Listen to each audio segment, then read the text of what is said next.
students, my name is Soumya. I am here to teach you GS. बात करें अगर GS की तो GS का सिलेबस बहुत वास्ट है, मगर हम स्मार्ट स्टडी करके इसमें अच्छे मार्क्स स्कोर कर सकते हैं। लेकिन हम इसकी बातें अपने आगे की क्लासेस में करेंगे। आज हम अपने टॉपिक पे आएंगे और आज का हमारा टॉपिक है अंतर्राष्ट्रीय वित्तीय संस्थाएं, मतलब इंटरनेशनल फाइनेंशियल इंस्टीट्यूशन। अगर हमारे दिमाग में आता है कि वित्तीय संस्थाओं की बात हो रही है तो दो नाम सबसे पहले हमारे जहन में आते हैं, एक IMF और एक वर्ल्ड बैंक। इनमें से आज हम IMF की बात करेंगे। IMF की, किसकी? IMF इंटरनेशनल मॉनेटरी फंड, यानी अंतर्राष्ट्रीय मुद्रा कोष। ठीक है, टॉपिक लिख लेते हैं, फिर हम इस पर डिटेल डिस्कशन करेंगे। इंटरनेशनल मॉनेटरी फंड, हिंदी में भी लिख देती हूँ, अंतर्राष्ट्रीय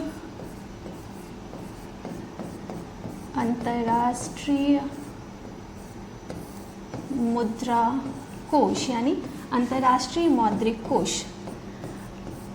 अब हम बात करें कि इसकी ज़रूरत क्यों पड़ी, इसके कार्य क्या हैं, सारी बातें हम करेंगे। लेकिन सबसे पहले इसकी एक भूमिका बना लेते हैं। तो द्वितीय विश्व युद्ध के बाद, यानी 1939 जब द्वितीय विश्व युद्ध खत्म हुआ, तो उसके बाद विश्व के विभिन्न देशों की स्थिति, आर्थिक स्थिति कमज़ोर हो गई। किसी के पास इतना फॉरेन एक्सचेंज नहीं था कि वो अपने आर्थिक स्थिति को सुचारू रूप से चला सके, अपने देश की आर्थिक स्थिति को सुचारू रूप से चला सकें। तो इसके लिए कई देशों ने सोचा कि अब हम क्या करें।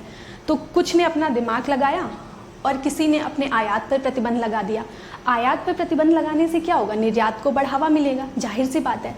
लेकिन ये कोई परमानेंट सॉल्यूशन नहीं था। फिर कुछ देशों ने किया, अपनी मुद्रा का अवमूल्यन शुरू कर दिया। मुद्रा का अवमूल्यन शुरू करा, कुछ ने 10% किया तो कुछ ने 20% किया। ये भी कोई परमानेंट सोल्यूशन नहीं था। इससे क्या हो रहा था कि इंटरनेशनल ट्रेड और ख़राब हो रहा था, बिगड़ता जा रहा था, अंतर्राष्ट्रीय व्यापार पर बुरा प्रभाव पड़ रहा था। तो फिर कुछ देशों ने सोचा, विचार किया और फिर कुछ ने इनिशिएटिव लिया। कुछ देशों ने, कितने देशों ने? 44 कंट्रीज़ ने इनिशिएटिव लिया। कब लिया? 7 जुलाई 1944 को 44 कंट्रीज़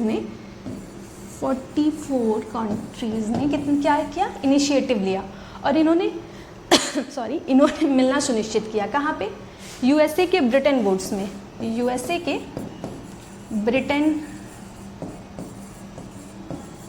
ब्रिटेन वुड्स में मिलना सुनिश्चित किया। और यहाँ पर इन्होंने चर्चा की कि एक ऐसी संस्था होनी चाहिए जो सब पर नज़र रख सके, जिसको वित्तीय सहायता की ज़रूरत है तो वो वित्तीय सहायता कर सके, सलाह दे सके। तो इसके लिए इन लोगों की मीटिंग हुई, एक कॉन्फ्रेंस हुआ USA में, इसीलिए इसका नाम भी पड़ा ब्रिटेन वुड्स कॉन्फ्रेंस। कहाँ पे हुआ था? प्लेस का नाम था ब्रिटेन वुड्स, USA में था, और इस कॉन्फ्रेंस का नाम पड़ा था ब्रिटेन वुड्स कॉन्फ्रेंस। और ये कहाँ पर हुआ था, कब हुआ था? 7 जुलाई 1944 को। और इसमें क्या बात निकल कर सामने आई? इसमें ये कहा गया कि ऐसी संस्था का निर्माण किया जाए जो कंट्रोल कर सके, देशों के इंटरनेशनल व्यापार पर कंट्रोल कर सके। और दो नाम अस्तित्व में आए, एक तो आपका IMF हो गया और एक था वर्ल्ड बैंक। अब ये जो वर्ल्ड बैंक और इंटरनेशनल मॉनेटरी फंड हैं, क्योंकि ये ब्रिटेन वुड्स कॉन्फ्रेंस के दौरान अस्तित्व में आए थे, इसलिए इन्हें ब्रिटेन वुड्स ट्विंस भी कहते हैं। क्या कहते हैं इन दोनों को? किसको? IMF और वर्ल्ड बैंक को कहते हैं। हिंदी में लिख देती हूँ हिंदी वालों के लिए, ब्रिटेन वुड्स ट्विंस, यानी ब्रिटेन वुड्स जुड़वा। किसे कहा गया? IMF और वर्ल्ड बैंक को। ठीक है, अब हम आगे बात करते हैं कि आखिर जो ये सोच थी IMF की, ये कब किसके दिमाग में आई। तो सबसे पहले 1944 से भी पहले 1943 में USA ने एक प्लान दिया था। उस प्लान का नाम था वाइट प्लान। क्या नाम था? White plan. USA के वाइट प्लान। और सेम टाइम पे ही ब्रिटेन ने सेम टाइम पे यानी 1943 में ही ब्रिटेन ने एक प्लान दिया था जिसका नाम था किन्स स्कीम। क्या नाम था? Keynes scheme. इन दोनों यानी वाइट प्लान और किन्स स्कीम, वाइट प्लान दिया यूएसए ने और ब्रिटेन ने दिया किन्स स्कीम, किन्स योजना। इन दोनों के ही बाद सोच जो आईएमएफ का जो निर्माण हुआ, इन दोनों का ही परिणाम था। किसका? वाइट प्लान और किन्स स्कीम का। इन दोनों का रिजल्ट क्या आया? आईएमएफ, ठीक है, इंटरनेशनल मॉनेटरी फंड। अब इसका काम क्या था?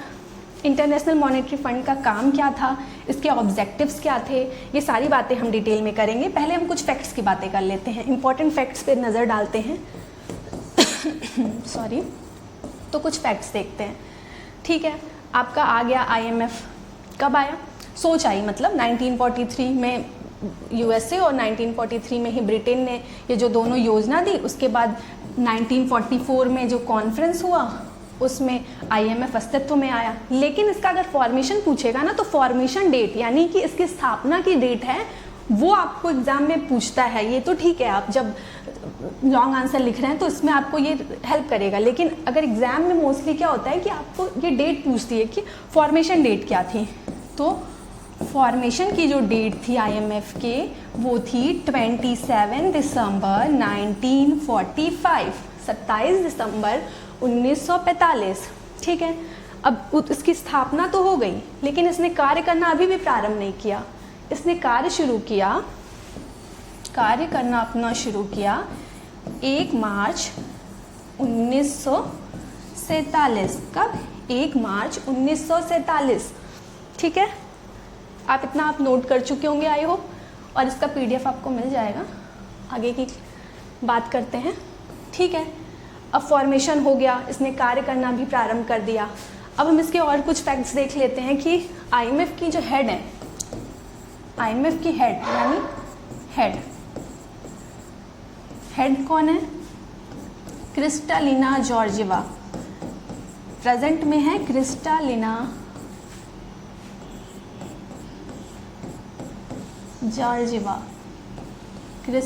जॉर्जिवा। ये ल है, आई होप आप समझ पा रहे होंगे।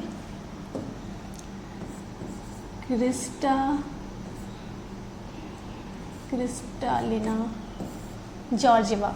ठीक है, इससे पहले कौन थी? क्रिस्टीना लेगार्ड थी। ठीक है, इसके पहले क्रिस्टीना लेगार्ड थी। इस समय मैनेजिंग डायरेक्टर कौन है आईएमएफ की? Kristina Georgieva. और ये दोनों नाम बहुत इंपॉर्टेंट हैं, एक जो मैंने ये हेड बताया और दूसरा ये चीफ इकोनॉमिस्ट। कौन? चीफ इकोनॉमिस्ट यानी मुख्य अर्थशास्त्री। हिंदी वाले नोट कर लेंगे, मुख्य अर्थशास्त्री। ये हैं, कौन है आप बताइए? मुख्य अर्थशास्त्री हैं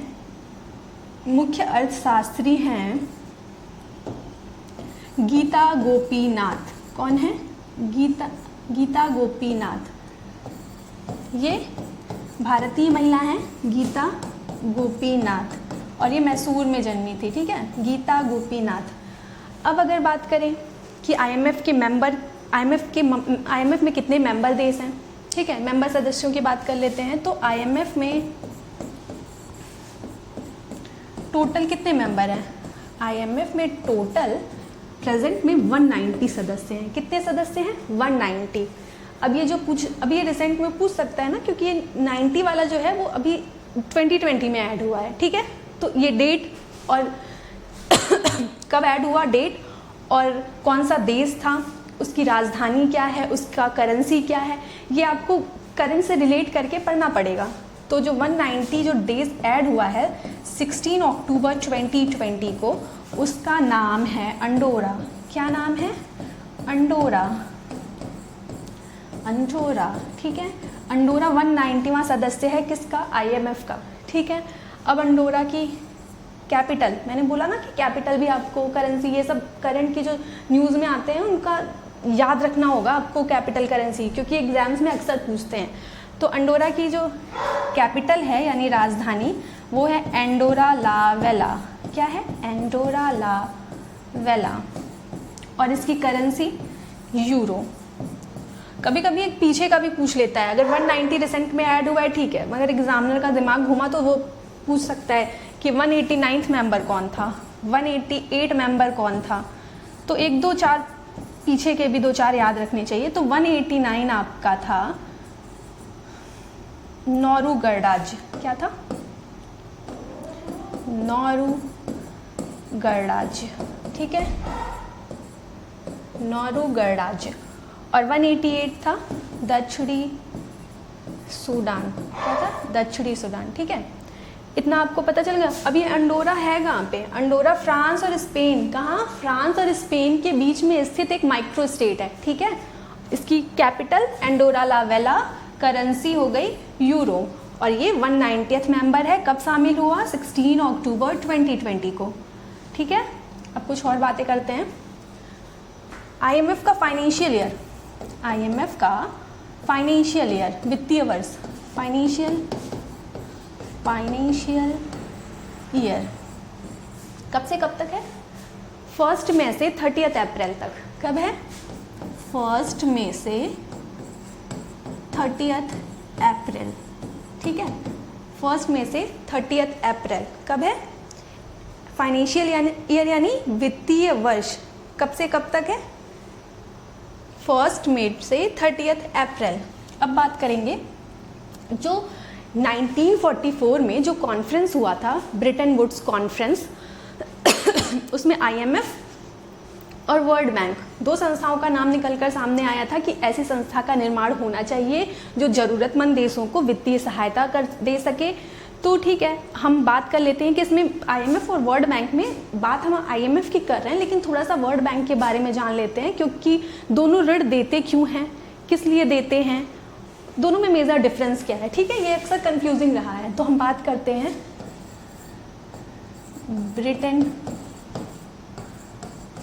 ब्रिटन वुड्स कॉन्फ्रेंस जो 1944 में हुआ था, उसमें से IMF और वर्ल्ड बैंक दो बातें निकलकर, दो संस्थाओं का नाम निकलकर सामने आया था, जी आया था, ठीक है। तो अब दोनों का काम क्या है, IMF का भी काम है ऋण देना, लोन देना, और वर्ल्ड बैंक का भी काम है। तो जब दोनों ये दे रहा है तो इसकी क्या ज़रूरत थी, ऋण, इसकी क्या ज़रूरत पड़ी बनाने की संस्था को। तो देखिए IMF है ना, ये ऋण तो देता है, लोन तो देता है, साथ में क्या देता है, वित्तीय सलाह भी देता है। क्या देता है, वित्तीय सलाह, ठीक है सॉरी। और जो वर्ल्ड बैंक है ये केवल ऋण देने का काम करता है, सलाह नहीं देता, ठीक है। अब बात करें कि IMF किस लिए ऋण देता है, तो आपका IMF यानी इंटरनेशनल मॉनेटरी फंड, अंतर्राष्ट्रीय मुद्रा कोष, ये ऋण देता है BOP यानी बैलेंस ऑफ पेमेंट, भुगतान संतुलन को सुधारने के लिए। अगर किसी देश की क्या करने के लिए, पहले लिख लेते हैं, भुगतान संतुलन को सुधारने के लिए, ठीक है।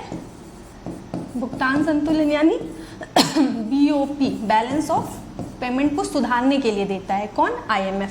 अगर किसी देश की बैलेंस ऑफ पेमेंट अगर बिगड़ गई है, मतलब अगर उसकी GDP गिरती जा रही है, उसका बैलेंस ऑफ पेमेंट निगेटिव आ रहा है, तो वो IMF से फंड ले सकता है, ठीक है, और IMF उसे फंड देगी। लेकिन वर्ल्ड बैंक कब देती है, वर्ल्ड बैंक जो लोन देती है ना, वो ग्रोथ के लिए देती है, डेवलपमेंट के लिए देती है, पुनर्निर्माण के लिए देती है। तो डिफरेंस यही है दोनों में, ठीक है। अब यहाँ लिख लेते हैं ग्रोथ, ठीक है, ग्रोथ, पुनर्निर्माण, इन सब कामों के लिए वर्ल्ड बैंक लोन देती है, डेवलपमेंट। और IMF जो है ना, IMF जो है इंटरनेशनल ट्रेड को यानी अंतर्राष्ट्रीय इंटरनेशनल ट्रेड यानी अंतर्राष्ट्रीय व्यापार को संतुलित रखने के लिए मदद करती है, संतुलित रखने में मदद करती है, ठीक है, हो गया जी। IMF क्या है, IMF अगर लोन दे रही है तो ये शॉर्ट टर्म के लिए देगी, शॉर्ट टर्म के लिए लोन देती है। वर्ल्ड बैंक लॉन्ग टर्म के लिए देती है, लॉन्ग रन के लिए देती है, ठीक है। तो ये दोनों में मेजर डिफरेंस है जो हमेशा बहुत कंफ्यूजिंग रहा है। जो IMF है, तो नेक्स्ट पेज ले लेते हैं। IMF, जो ये IMF है ना, इसे हम क्या कहते हैं? बैंक, सभी केंद्रीय बैंकों का बैंक। क्या कहते हैं? Bank of all central banks. जैसे आरबीआई को भारत में क्या है? आरबीआई यानी रिजर्व बैंक ऑफ इंडिया को क्या कहते हैं? बैंकर्स बैंक, बैंकों का बैंक। वैसे ही विश्व स्तर पर आईएमएफ को हम bank of all central banks, bank of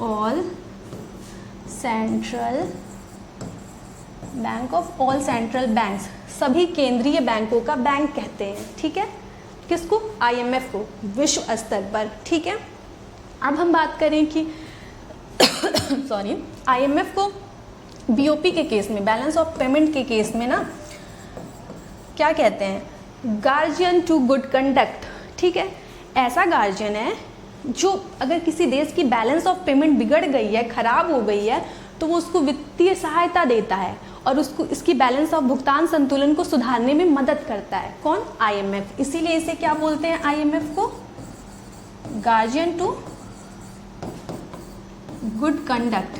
ठीक है, गार्जियन टू गुड कंडक्ट किसे कहते हैं? आईएमएफ को। बीओपी के केस में अगर किसी देश की बैलेंस ऑफ पेमेंट निगेटिव है, खराब हो गई है और उसे सुधारना चाहता है, तो वो आईएमएफ से हेल्प ले सकता है। ठीक है, अब आईएमएफ के पास जो फंडिंग है वो आती कहाँ से है? मतलब आईएमएफ के पास जो पैसे हैं वो कहाँ से आता है? तो आईएमएफ को जो फंडिंग है ना, वो जो उसके 190 मेंबर देश है ना, वही कंट्रीब्यूट करते हैं, वही फंड देते हैं।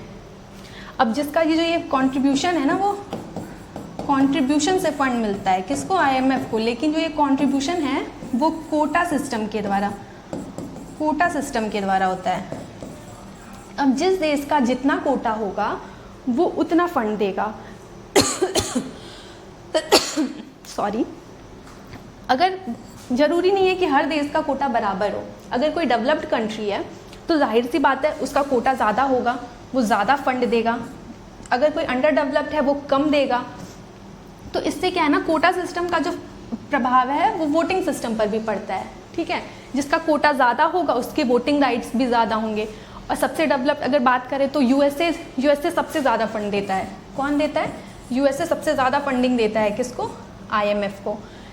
तो जब ये जो फंडिंग है इसकी जो इसके 190 मेंबर है ना, अगर इनमें से किसी देश को ज़रूरत पड़ी पैसों की तो वो आईएमएफ से बोरो कर सकता है और आईएमएफ उसे देता भी है। ठीक है, अब बात कर लेते हैं कि आईएमएफ की जो मुद्रा है, आईएमएफ की मुद्रा वो मेनली एसडीआर में होती है। किसमें? एसडीआर यानी special drawing right, special drawing rights. ठीक है, ये याद होना चाहिए। स्पेशल ड्राइंग राइट्स को हम पेपर गोल्ड भी कहते हैं। ठीक है, पेपर गोल्ड, इसका एक और नाम है पेपर गोल्ड। ये अक्सर एग्जाम में पूछता है, इसलिए आपको पता होना चाहिए। Paper gold, special drawing rights. ठीक है, अब एसडीआर के पास 5 क्या होता है, मतलब यहाँ आईएमएफ के पास बास्केट होती है, एक बास्केट ऑफ 5 करेंसीज, जिनमें 5 मुद्रा, कितने? 5 मुद्राएं शामिल की गई हैं। कौन? एक ये है बास्केट है, इसमें कितनी है? 1 2 3 4 5 मुद्राओं को शामिल किया गया। अब ये कौन कौन सी हैं? एक हो गई आपकी डॉलर यूएसए की डॉलर, एक हो गई यूरोप की यूरो, येन, और एक हो गई पाउंड, ब्रिटेन के पाउंड, और एक रिसेंट में जो हुई थी लास्ट में वो थी चीन की रेनमिनबी। कौन थी? चीन की रेनमिनबी। तो ये 5 मुद्राएं आती हैं बास्केट ऑफ 5 करेंसीज में। ठीक है, पांचों का नाम आपको पता होना चाहिए कि कौन कौन सी हैं। पहला अमेरिकी डॉलर, यूरोप का यूरो, जापानी येन, ब्रिटेन का पाउंड और चीन की मुद्रा रेनमिनबी। ठीक है, अब हम बात करें कुछ करंट से रिलेटेड कि अभी रिसेंट में आईएमएफ या वर्ल्ड बैंक ने किसी को लोन दिया है क्या? नहीं, इससे पहले हम देख लेते हैं इसके ऑब्जेक्टिव्स क्या हैं। किसके? आईएमएफ के ऑब्जेक्टिव्स क्या हैं? आईएमएफ के ऑब्जेक्टिव्स, ठीक है। तो फर्स्ट है, क्या इसका ऑब्जेक्टिव है, इसके उद्देश्य क्या हैं? पहला, प्रतिकूल भुगतान संतुलन को सुधारने का, ठीक करने का काम करता है। अगर एडवर्स कंडीशन है किसी देश की, उसकी बैलेंस ऑफ पेमेंट अगर एडवर्स जा रही है तो वो उसको सुधारने के लिए वित्तीय सहायता देता है, ठीक है। तो लिख लेते हैं, प्रतिकूल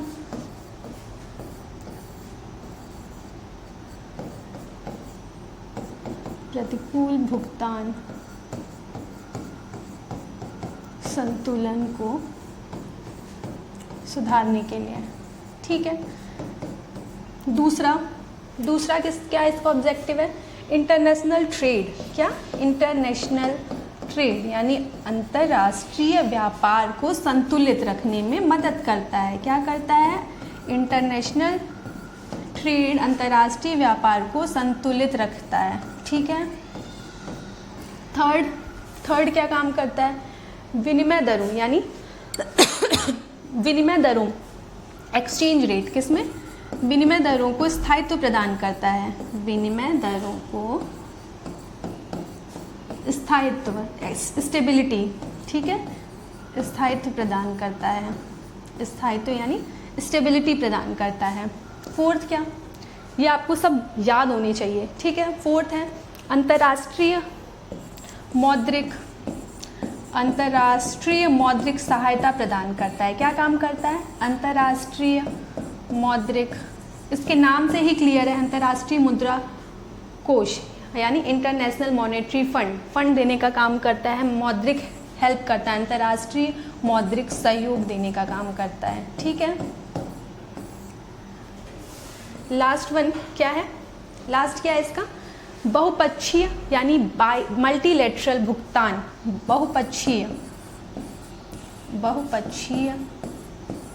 बहुपक्षीय भुगतान की व्यवस्था करता है। क्या करता है?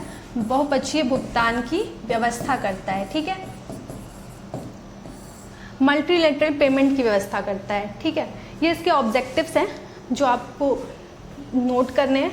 आप कर लीजिए, स्क्रीनशॉट लेना है स्क्रीनशॉट ले लीजिए, मैं पीडीएफ भी दे दूंगी। अब हम आगे बात करते हैं। अब आईएमएफ ने रिसेंट में किसी को लोन दिया है? आप बताइए। जी दिया है। किसे दिया है?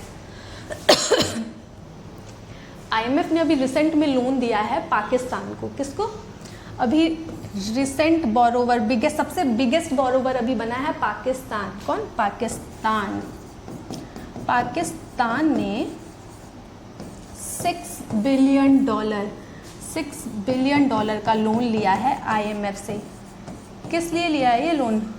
इसने लिया है अपनी इकोनॉमिक कंडीशन को ठीक करने के लिए, ठीक है। $6 बिलियन का लोन लिया है आईएमएफ से। आईएमएफ लोन जो देता है उसकी जो कंडीशंस होती हैं वो as compare to World Bank, उसकी जो कंडीशंस होती हैं ना वो इजी होती हैं as compare to World Bank. लेकिन वर्ल्ड बैंक अगर किसी को लोन दे रहा है तो उसकी कंडीशंस टफ होती हैं। क्यों? क्योंकि वो ग्रोथ के लिए दे रहा है, तो जाहिर सी बात है अगर किसी को डेवलपमेंट के लिए दे रहा है तो उसकी कंडीशंस थोड़ी टफ होती हैं लोन देने की, ठीक है। अब आईएमएफ से लिया है पाकिस्तान ने रिसेंट में लोन। 1991 में इंडिया ने भी हेल्प ली थी आईएमएफ से, आईएमएफ ने हेल्प करी भी थी, ठीक है। अब बात करें वर्ल्ड बैंक, तो वर्ल्ड बैंक से किसी ने लोन लिया है? जी इंडिया ने लिया है। $250 मिलियन का लोन वर्ल्ड बैंक से इंडिया ने लिया है। किस लिए लिया है? रीसेलेंट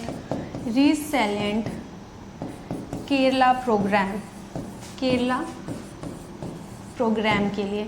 रीसेलेंट केरला प्रोग्राम के तहत $250 मिलियन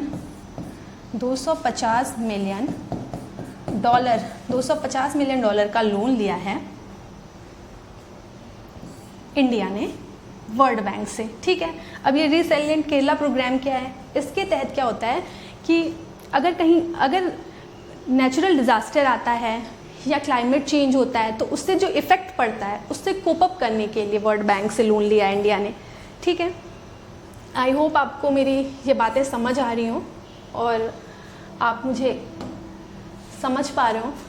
आज की क्लास में हम यहीं पे अपनी क्लासेस को ओवर करते हैं और नेक्स्ट वीडियो में हम वर्ड बैंक के बारे में पढ़ेंगे। Thank you so much for listening me. Thank you so much. Bye. Take care.